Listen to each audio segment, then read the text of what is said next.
Welcome, I'm Glen Anderson, producer and host of this TV series, Glen's Parallax Perspectives. This series explores a wide variety of issues related to peace, social and economic justice, the environment, and nonviolent social change. We especially provide opportunities for the public to hear voices and viewpoints that are rarely heard in mainstream media.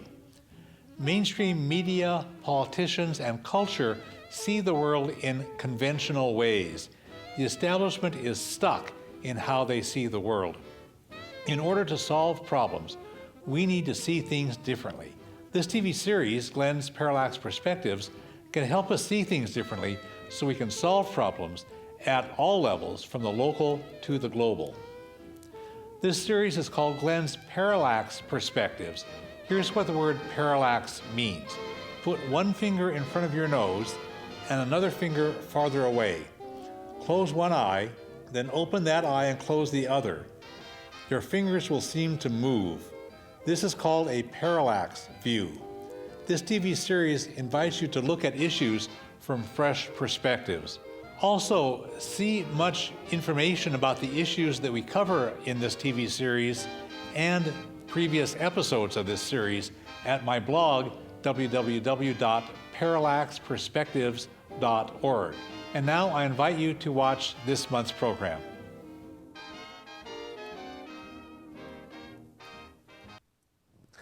This month's interview on Glen's Parallax Perspectives provides information about nuclear weapons that most people do not know. When the Cold War ended 30 years ago, tensions eased, but recently the danger of nuclear war has increased again. So this hour provides some important new information. We'll report on some exciting new efforts to restrain and reduce nuclear weapons, and some efforts to abolish them altogether. Three knowledgeable guests bring us up to date with information and insights and opportunities that you will find interesting and exciting. I'm happy to welcome three well-informed members of the Olympia Coalition to Abolish Nuclear Weapons, Bob Delastrada, Joanne Dufour, and Mark Fleming. Welcome, I'm glad that you're all here. Thanks, Glenn.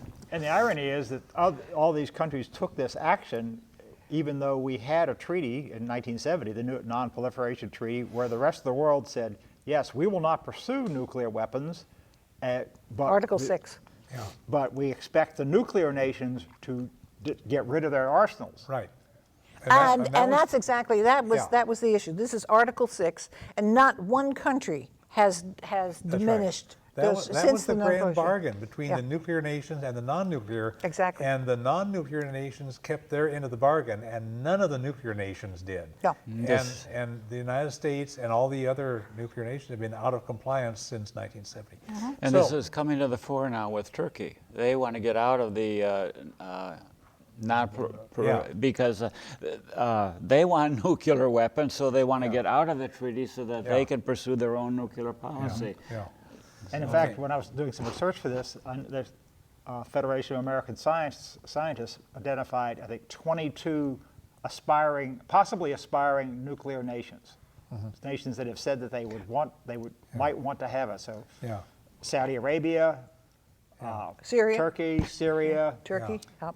Malaysia, Vietnam. That's the last thing that we need is to spread that stuff around. Now, countries like Malaysia, and they're part of a nuclear-free zone already. There are nuclear-free zones, and those countries have committed to absolutely no nuclear weapons. Yeah. And there are 120 nations that fall under a nuclear-free zone. Yeah. And the beauty is when the countries are beginning to acknowledge, wait a second, this is a total waste of money. This is a total immoral act to even walk down this road. We're not doing it. Yeah. And so you really have to commend those nations for taking that stand and for calling on the hypocrisy of the nuclear countries that have not followed the Article 6 provisions. And essentially, the nuclear powers are saying, you can't make us get rid of them. Well, we could I keep on thinking that if we were unpleasant enough to the countries, we have our nuclear weapons in Turkey. What was the first response back in November when Turkey went into Syria and the situation happened with the Kurds, the first response was to remove our nuclear weapons from Turkey.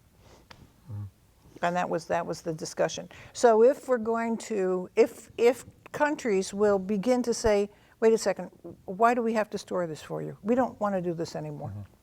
Yeah. So let's move on a bit.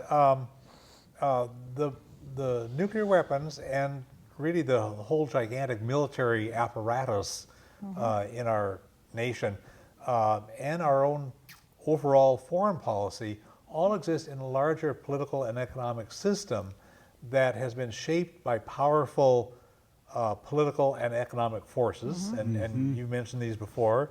And now our militaristic foreign policy and our endless wars and our nuclear weapons are so deeply entrenched in our national politics and our national economy that it would be easy to feel like we're stuck, we're trapped. And we want to be able to find a way to get out of it. I mean, folks like us and the peace movement and billions of people around the world want us to get out of that trap. I want to check with each of you about this. Bob, when we were preparing for the interview, you mentioned corporate profits as a factor. Oh, yeah. And of course, that's real. Can you flesh that out a bit? And then I want to ask Mark and Joanne for some additional things. Well, just kind of brief on this. Yeah. Here in Washington, you have Boeing, which makes parts for the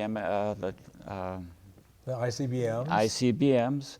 I believe they make some guidance systems for the new B-6112, some guidance systems. Lockheed Martin, back in the days of Dick Cheney, they got huge contracts to build the latest. I suppose that was the F-16. I'm not sure. I don't know. They've got a lot of these things. General Electric.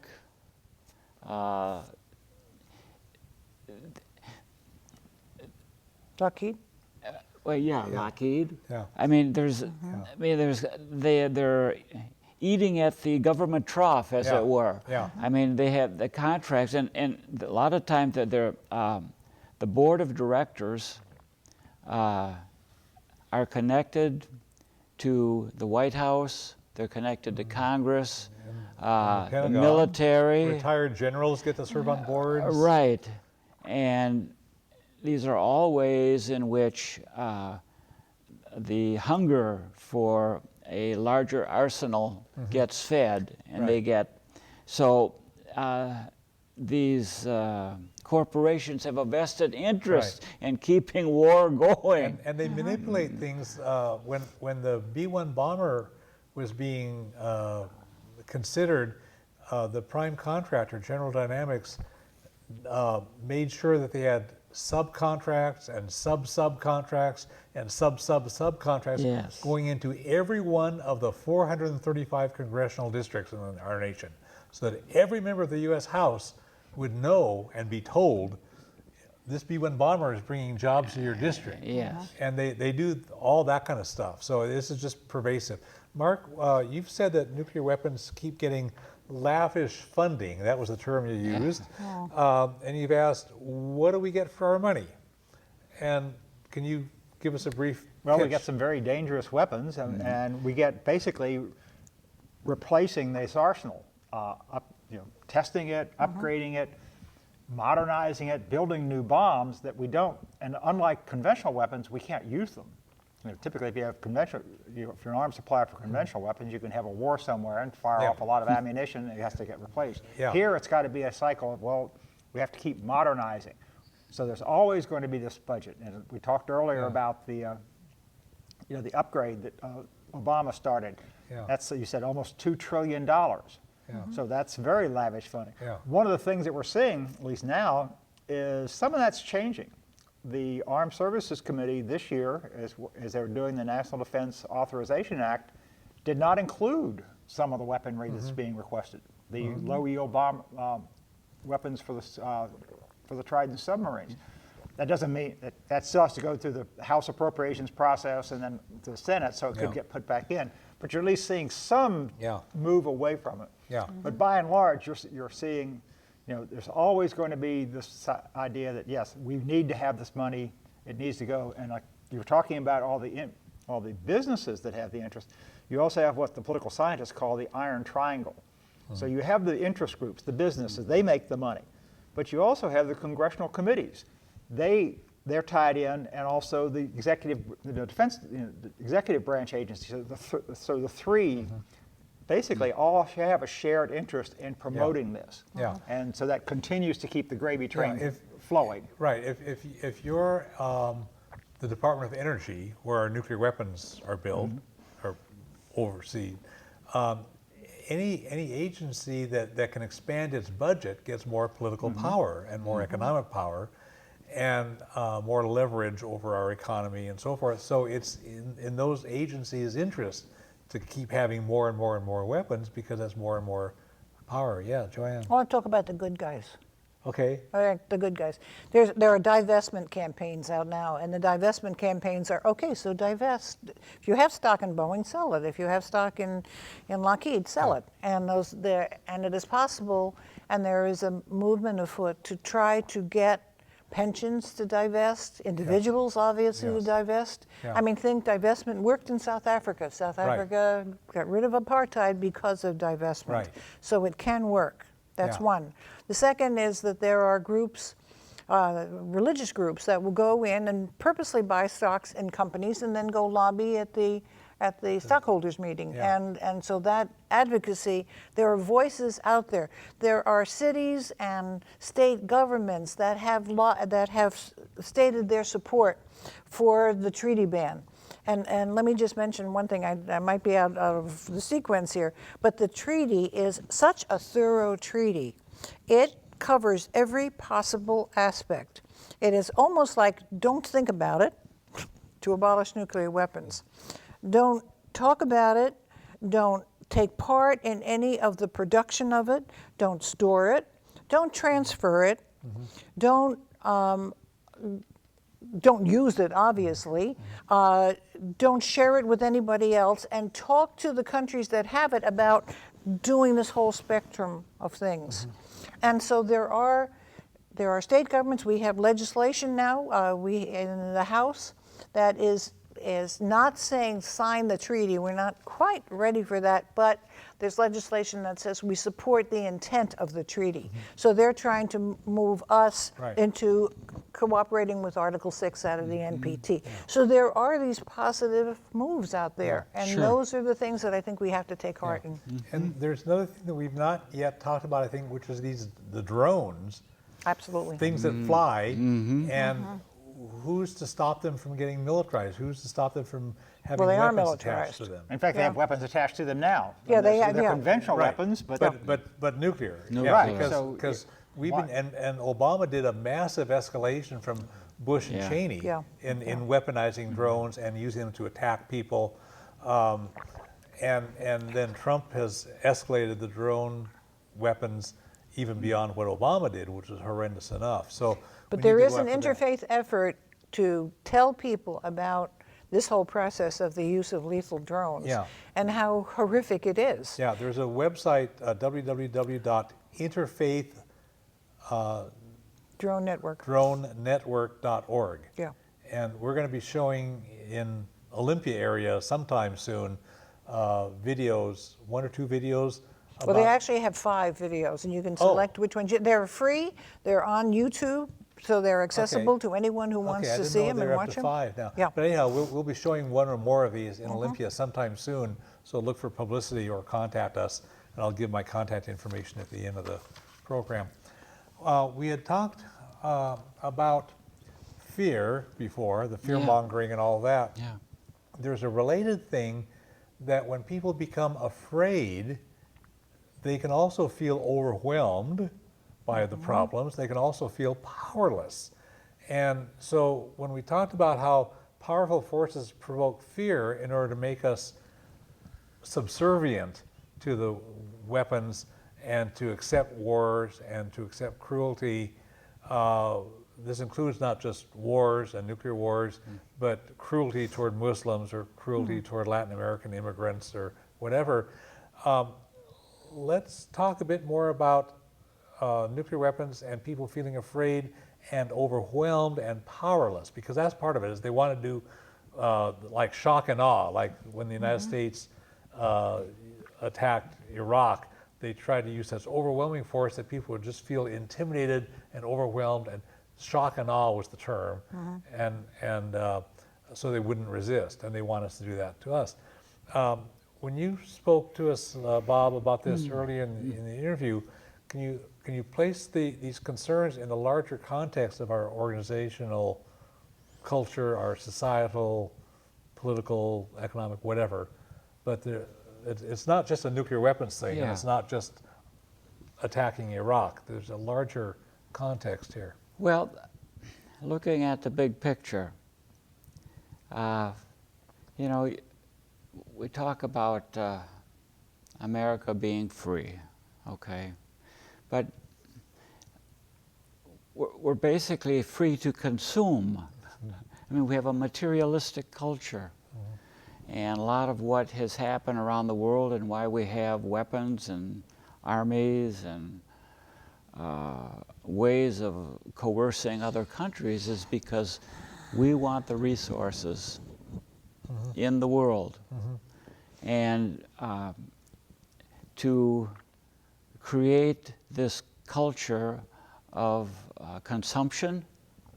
And I heard a statistic the other day that for the whole world to live like an American, you'd need 13 planet Earths.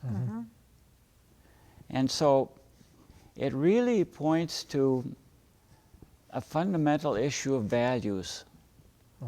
What do people really value? Do they think that they're going to be satisfied with simply getting, you know, whoever has the most toys wins, a bigger and bigger sandbox? So I'm not sure how you could legislate or expand this on a worldwide scale or a national scale, but it really is an invitation for any individual who cares to ask themselves what really matters in their life. So that's a good starting point to shift the conversation. Yes. Because this overwhelming fear and the consumerism and all this stuff and making people feel small and weak and overwhelmed, if I've said this before, I think I've said this before on our TV programs sometimes, that people feel like they don't have much power anymore. So like somebody on their job, the boss has all the power and I don't have any power. Or people who have families, I can't get my kids to obey me. I can't boss my wife around anymore. I feel out of control, I don't have any power. But the ads come on and say, if you buy this big pickup truck, then you will be like a real man again. So you got to buy this pickup truck, and then you also tower over all the people who are driving imported cars. You know, you be a real man, here's how you do it. And all this stuff is connected, and the nuclear weapons and the machismo of militarism is part of that. And part of it is the sense that we're left with the sense that there is no alternative. You know, we have this life, and this is the only life you can have. And to protect it, we have to have a militaristic policy. We have to have these weapons. We need to get those resources. Right. So we will have these policies, and people we're not really thinking, well, is this really what we want? Is this the only way to live? And it's requiring people, as you said, to think about what's valuable in their life and how they can what alternatives can there be.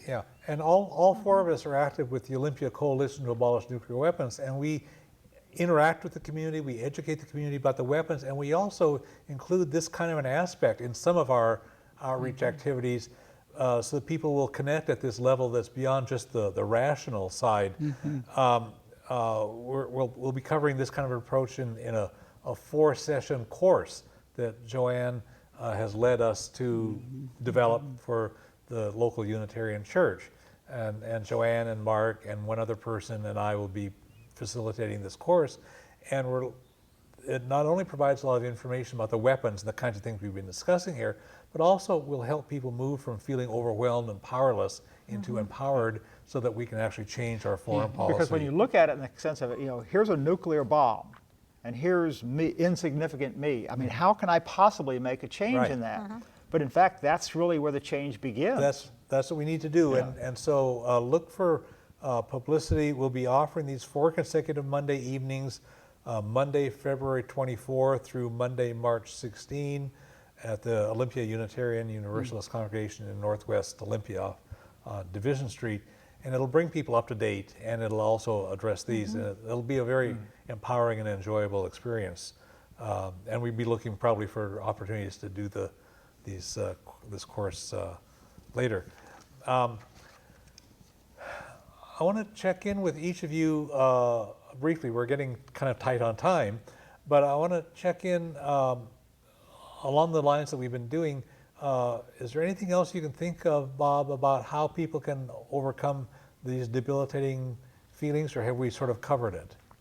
Well, and I'll be asking Joanne and Mark the same question. Yeah, speaking for myself, I am a Christian. That is my orientation, and I think that I see addressing the issue of nuclear weapons as one of the things that my faith compels me to be involved in. Yeah. So obviously not everybody is going to want to be a Christian, but there needs to be, I would say, some kind of, for lack of a better word, spiritual value that connects you, takes you beyond yourself. Yeah. And indeed, pretty much all of the major mainstream denominations are opposed to war and opposed to nuclear weapons, and some have done really, really good work at the national level. But I think it's not just a matter of getting away from fear, it's being drawn into something that takes you beyond yourself. Okay. Whereby you feel compelled, or maybe joyful is even joyful, to try to move beyond these debilitating and inhuman ways of living. Yeah. Joanne, thank you, Bob. Sure. Joanne, anything? Well, one of the things that I can speak for myself, that finding these gentlemen and becoming a part of the coalition is such an amazing experience. So look for people that are talking about these things.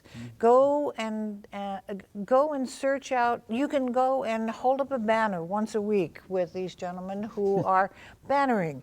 There's a whole list of activities that the Washington Coalition and their related organizations, they're part of our coalition, are doing. I mean, you can just, I mean, there are all kinds of opportunities. Once you find that you're not alone, I mean, that is such a satisfying feeling and an empowering feeling. Yeah. And so come to Mark's coalition meetings, the third Thursday of each month downtown, and I'll put promotional information about that on my blog. And you're all welcome to come. Yeah, we welcome new people. Mark, thank you. And actually, I think what they've said, having something that's outside yourself and looking for others who share those values to work with, but also looking at the policies, understanding how this came about, what they are, what we're planning. All this was done by human beings. It was done for some reason. So if it was done by human beings, it can be undone. Yeah. There was a famous billboard in Albuquerque, New Mexico, at the airport, showing a nuclear, mushroom cloud, and it said, "It began here, it can end here." Yeah. Good for them. I've always liked that. The United States was the first one to introduce nuclear weapons as part of a military strategy. We can be the ones to end it. And by introducing it, we said, this is what a great power is. So if you want to be a great power, you need to have them. Or if you want to have that protection, you need to have them. But this is all human, it's human-based. It wasn't something that was handed down divine or anything like that. We built it, so we can dismantle it. And then by looking to your faith values, looking to other people that share those values, that's how you can do it. And I go back to the nuclear freeze movement in the 1980s, where people definitely saw what was happening. They got together with others. They mobilized and they forced a change. Ronald Reagan was talking about fighting a nuclear war. He ended up negotiating a treaty to eliminate a whole class of nuclear weapons. And that was not his idea. He was pushed into it by grassroots pressure nationwide. Here in Olympia in 1982, I was active with the Olympia effort here. Thurston County Nuclear Weapons Freeze Campaign. We decided, some of us came together in December of '81, had a meeting at somebody's house, and the idea of the nuclear weapons freeze campaign, let's just freeze, just plain stop the testing and the production and the deployment of nuclear weapons, just stop. And that had passed at local levels in Massachusetts and so forth. And some people in Olympia said, well, let's consider that here. We had a meeting in December of '81 and decided, yeah, let's do it. Let's get this onto the ballot in November of '82. And we did. In less than a year, we organized a massive campaign. We had more than 300 volunteers, and we won countywide in 1982 with 62.5% of the vote. It was a landslide. For the freeze. For the freeze. Because what was happening was in the peace movement and throughout the nation, people were arguing about, well, how many exactly weapons do they have, and how many do we have, and which kinds, and how much megatonnage, and how much throw weight, and people were arguing about numbers and arguing about all kinds of ways why we need to keep the momentum going. And the freeze campaign was beautiful. It was very simple. It just said, just stop. Just stop. And the public said, yeah, that makes sense. Let's just stop. And we had this landslide. And it was that movement that spread across the nation. It didn't eliminate nuclear weapons entirely, but it did, in fact, cause a change in policy. It and brought them down. It changed the whole way the nation looked at it. And I want to mention this book, Nuclear Weapons Are a Problem at the Global and National Levels, and people have to act at the national and global levels. And people have condemned nuclear weapons since the U.S. dropped the bombs on Japan in August 1945. In 2010, the Olympia Fellowship of Reconciliation organized an event where the author of this book, Lawrence Whitner, came and spoke about the subject matter of his book. He's a historian from New York State, and he had researched and documented the effectiveness of public organizing, public opposition to nuclear weapons. And over the years, over the decades, from 1945 on up to 2010, when he published the book, we brought him down, he spoke about it. It's called Confronting the Bomb, A Short History of the World Nuclear Disarmament Movement. And his research proved that when people protested in a variety of nonviolent ways, we made progress in limiting nuclear weapons. But when the public was quiet and not nonviolently resisting, the government took advantage of the public's quietness to pick up the escalation again. And he traces cycles of public mobilization that forced the government to slow down versus public quietness that allowed the government to proceed. And he's made a very solid case. The book is very readable. So we need to do this again, and we're doing this here in Olympia. We have the Olympia Coalition to Abolish Nuclear Weapons. We're part of Washington Against Nuclear Weapons, a statewide coalition with more than 40 organizational members. There's a lot that could be done within the peace movement. Can you add to this, Mark? I know you've been at this kind of stuff a long time too. Well, I think one of the things I remember is, we had that great success with the freeze, and then we kind of stopped. Things quieted down, and we didn't push. So as a result, it started creeping back. Yeah. What Congress passed was a weak version. And it sort of took the wind out of the sails. It allowed some people to think, okay, we've done enough now. And Congress did just barely a little bit, but it wasn't a vigorous freeze. They passed something, but it was weak. So I think it sucked the energy out of the. So the lesson is room. that the organizing can't just be around episodes. It has to be ongoing. Yes. And thinking back, well, yeah, we kind of let it drop after that, and now we're back at it. It's something we really do have to continue. Right. As Joanne, long can as you they add to exist. this? Yes, I had the chance to sit in on the first committee meeting, and there were over 300 people there, and there were representatives from all 193 countries, because the first committee allows everyone to be a part of the committee, so everybody joined. And to hear the voices, and they opened the meeting first with voices of groups, like the non-aligned group, like all the nuclear freeze groups, the nuclear free zones throughout the world. And then you heard individual countries. Remember, there are 122 countries that have already pledged their interest in this. To hear those individual voices, one after the other, after the other, after the other. To know that ICANN has been out there in these countries promoting the treaty, promoting the idea of banning. We're not alone. I mean, this is a real global effort. And if we realize that and we listen to our neighbors and we connect, suddenly there's this beautiful thing that's happening if we can recognize it.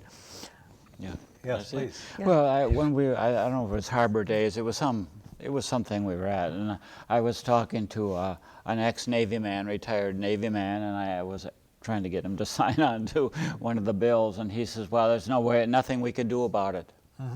You know, just it's so overwhelming that it's got a life of its own. But it's important. I mean,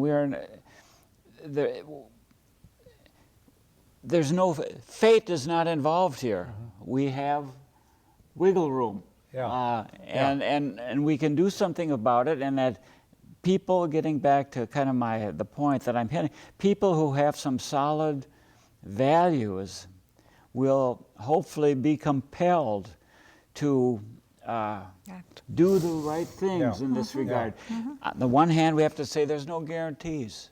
We don't know what, the future is the future. Right. But here and now, we need to make those statements that reflect who we are and what we value in life.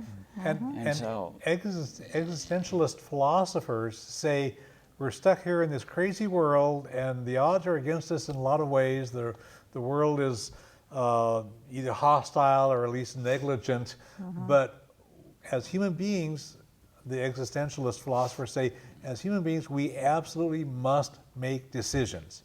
You can't just sit this one out. You've got to come out one way or another. which would be a decision anyway. Yes, to yeah, sit it that's right. out. And those decisions are what give the meaning to our lives. That's right. That's how you become a real person. Is you make decisions, you take actions, you do things, and that's what we need to do in the nuclear crisis. Sitting it out would be the catatonic decision. That's right. Yeah. So And the Berlin Wall was never going to come down. right. Yeah. And apartheid was always going Right. to be around. So And- these people who settle for the status quo say, well, that's just the way things are. Women are just always going to have to be subservient to men. That's just the way things are. White people just need to lord it over everybody who's not white. That's just the way things are. And this is what we're up against on every one of these issues of social justice, of political issues, and so forth. And we need to say, no, it doesn't have to be this unjust way. We can change something, and we have to take action. And one of the arguments they always put down is, well, if you eliminate nuclear weapons, somebody's going to hide one and we'll all be at risk. So again, that's one of the things we have to think about. How do we get around that? Well, and there really are good inspections. I mean, you can do that stuff. A verifiable inspection is one of the points that all these groups we're all making. We're not just saying, come out with your hands up and get mowed down. Right, and that was part of the Freeze campaign. The Freeze was going to have verifiable stuff. There are a couple other things that the U.S. government needs to do. I want to just lay these out quickly here. We need to ratify a number of treaties that other nations have already passed, either through the UN or through other entities. There's a bunch of treaties out there, and the United States says, no, we're not going to ratify it. We're an outlier. We're a rogue nation by refusing to ratify a number of these treaties. So we need to ratify those treaties. We need to cooperate with international efforts to enforce treaties. We need to join the International Criminal Court and participate as a responsible member of the world community instead of go it alone. And Trump has made this go it alone stuff even worse. Well, this is. I mean, the United States has lost all credibility as a nation to lead in the area of treaties or any of this. Right. And we also need to support the New START treaty between the U.S. and Russia. Trump got rid of the Intermediate Nuclear Force Treaty, the INF, which was restraining the U.S. and Russia from building destabilizing nuclear weapons in Europe and so forth. And the last treaty left is the START treaty, and that was good for a decade, but it's going to expire in 2021, and the Trump regime seems to be negative toward renewing it. So we need to support the new START treaty between the U.S. and Russia, and Trump is doing everything possible to provoke a new nuclear arms race, and that's just deadly, and so we need the new START treaty. So there's several things that we can do about treaties, and we need to do that. I want to run through a couple other things that are kind of on the docket. We need to do a number of strategies to reduce the likelihood and the danger of nuclear war. A lot of opportunities exist, and 5 of these were put into a package that are called the Back from the Brink campaign, because we're really right up to the edge of global destruction. And this Back from the Brink campaign, the website is www.preventnuclearwar.org, and the 5 goals are: 1 is to renounce the option of using nuclear weapons first. And we've mentioned this, the United States has a first strike policy. We need an explicit policy to say we will not be the first ones to use nuclear weapons in a time of tension. And there's federal legislation that would promote that. Sole authority. And that's another one, is we have to end the sole unchecked authority of the U.S. president to launch nuclear attack. The Constitution of the United States says only Congress could declare war. The president can't just go off and start a war on his own authority. Constitution says he can't. And yet that's what the United States has been doing for a number of years. And what this legislation, we have legislation that would bring this back to basically restore the Constitution and prohibit the U.S. president from launching an attack unless there's an actual declaration of war by Congress, like the Constitution requires. I guess he can respond to an attack. He can respond. If the United States is attacked, he can respond. But he can't begin a nuclear war without a declaration by Congress. Third thing is to take nuclear weapons off hair trigger alert. These things are just on a hair trigger alert where any wacko thing could happen, and all of a sudden we blow ourselves up. And point out, we haven't really discussed it in depth here, but any accidents can happen. Somebody can hit the wrong button. They can drop a somebody dropped a wrench and almost blew up Arkansas. A flock of geese could fly over and they think it's a nuclear weapon coming. So all kinds of stuff. And so there are ways of taking them off a hair trigger alert, so it needs to go through several actual decision-making steps. And one of the nice things about this is, for example, you could take the warhead and physically move it to a different location instead of on the missile. And you could do some other things, and these have been referred to in the 80s. People were supporting these things as confidence-building measures. We, in the U.S. and the USSR, or now U.S. and Russia, could agree to do some of these things, and they would reduce tensions, and build confidence that we can make deals. Well, the ICB... Is that called dismantling? Is that what dismantling is? Some of that is that, and there are other things. Yeah, it doesn't even require that. On the ICBMs, there's a switch that they could flip if they're in there cleaning the silo. Yeah. And so they don't have to dismantle anything. They can just flip the switch. There are all kinds of ways that they can take these things off of alert, reduce the likelihood, separate some parts out, stuff like that. The fourth thing in the Back from the Brink campaign is cancel the plan to do this complete rebuild and replace the entire arsenal with all new stuff. That would save us close to $2 trillion, and it would prevent, as Mark has explained, some of these destabilizing new weapons that make the problems worse. And get that money redirected into humanitarian Absolutely. needs. You could provide, you could fully fund the Green New Deal, Medicare for all, all kinds of stuff Education. that we need. I think I saw an estimate that since the nuclear age began, we spent something like $51 trillion on nuclear weapons. And think if of you what we look- could have done with $51 trillion. You look at how the U.S. ranks in relation to other numbers. We're like 29th in life expectancy. We have a low And infant mortality, we're way the down the lowest I of know. the developed nations. Of the rich nations, we have the worst. And on all kinds of ratings of public health and public well-being, we are way, way down the list because we idolize nuclear weapons. And the fifth thing is to actively pursue a verifiable agreement among the nuclear armed states to eliminate nuclear arsenals. So it could be like the UN treaty on the prohibition of nuclear weapons and other things. But so anyway, there's all of these things fit into the Back from the Brink campaign, and it's been urging. The campaign has been urging nationwide organizations and local and state governments to pass resolutions calling for this. So that's a grassroots opportunity, and a number of cities have passed these, and some states have passed these too. And then we have, as I say, some specific legislation addressing most of these points. And I posted about that at my blog, at the nuclear weapons part of my blog. In August, I produced a one-page front and back of federal legislation, just summarizing briefly with the bill numbers about some bills that are really good that we need to support that are along this line, and the other reforms we've talked about. And there are a few things that we need to be opposing. And this is posted to my blog also, the nuclear weapons part of my blog. Along that line, we really have to address the issue with our senators. They have Our U.S. senators have just really failed to be. I mean, they've done a lot of good things for a lot of people in a lot of areas, but in terms of nuclear weapons, they have just not met their responsibility to keep us safe and the world in good order. Right, and you have arranged for several meetings where a bunch of us from Olympia have met with the staffers for Senator Murray and Senator Cantwell, and they listen politely, and they don't do anything. No, and they won't sign on no first use. They won't sign on, what is the other one? Sole authority.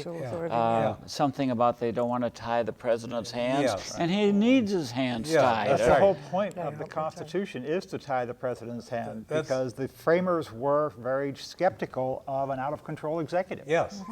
So and anyway, that has happened. Yeah. And there's a number of books coming out of the psychoanalytic community that outlines this very well, that he is not a healthy human being. And we also have been urging, we locally in Olympia and our Washington Against Nuclear Weapons statewide coalition have been urging the Washington State Legislature to pass SJM 8006 and HJM 4008. And I took the leadership in drafting these for the statewide coalition. And these would have the legislature call upon Congress to take certain steps to reduce the likelihood of nuclear war. So there are things that we can do even at the state level. Locally, as I've said, we're all members of the Olympia Coalition to Abolish Nuclear Weapons. We do a lot of work to educate the community, push on the Congress people. We do bannering over I-5, this gigantic banner, 1 hour a week that says Abolish Nuclear Weapons in giant orange letters. And we do other smart activities, outreach and things. And we meet monthly on the third Thursday of each month downtown. The meetings are informative and productive, and they're actually enjoyable. And I posted a flyer for our monthly meeting it's a trifold brochure for the coalition. Posted that to my blog, Nuclear Weapons part as well. We're part of the statewide coalition, Washington Against Nuclear Weapons. Their website is www.wanwcoalition.org. And I mentioned already, Joanne has arranged for a 4-session course that will occur Monday evenings in February and March 2020, so the public can learn more And you can contact the Olympia Unitarian Universalist Congregation Church office to find out about that, or you can contact Joanne or me. Joanne is at 206-550-1841. I'm at 360-491-9093, and I'll give my contact information again at the end of the program. We've done a lot of good work. We did the Freeze campaign, as I mentioned, in '82. There was a time when Olympia had declared itself as a city, as a nuclear-free zone, and a lot of people from Olympia participate in the Ground Zero Center for Nonviolent Action, which is just 60 miles north of here in Kitsap County, right next to the Trident base. And their website is gzcenter.org, and they do a lot of good stuff and have been since the 1970s. I want to lay out some sources of information. There's a lot of stuff available, and more than we can list here orally, but I'm going to be listing a lot of stuff on my blog, The Nuclear Weapons Part. It's easy to find information. There are links to articles. There are some good books. Nonprofit organization, I'll be listing a number of them. But if you visit my blog, parallaxperspectives.org, Parallax has one R and two L's, parallaxperspectives.org, and you can click either the TV programs link or the nuclear weapons link, and you'll find a link for watching this interview, and I hope people will share this with their friends. And there also will be, at the same link, there will be a thorough summary that I'll type up of what we said in detail during this conversation, and links to a lot more information. So visit parallaxperspectives.org, click on either the TV programs part or the nuclear weapons part, and there's links to sources that Joanne has provided and lots of other good stuff. I want to thank our guests. I want to thank Bob Delastrada and Joanne Dufour and Mark Fleming. I want to thank the people who've been watching the program. Our world is extremely in serious danger because of two crises that threaten our existence, the climate crisis and the nuclear weapons crisis. Either one of them could destroy much life on Earth. Grassroots movements to protect us from these crises have been growing, but the dangers are escalating, and we need to beef up these grassroots movements to protect the crisis, protect the climate from that crisis, and to protect us from nuclear weapons. I hope you'll share information with your friends, urge them to watch the interview, urge them to read the extensive information I'm posting to my blog.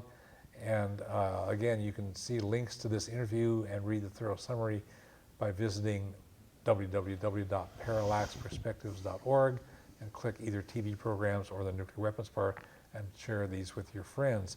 You can learn a lot about a wide variety of issues related to peace, social justice, economics, the environment, and all kinds of other issues through my blog, parallaxperspectives.org. Also, you can phone me at 360-491-9093. We are all one human family. We all share one planet. We can create a better world, but we all have to work at it. And the world needs exactly what you have to offer. Thanks.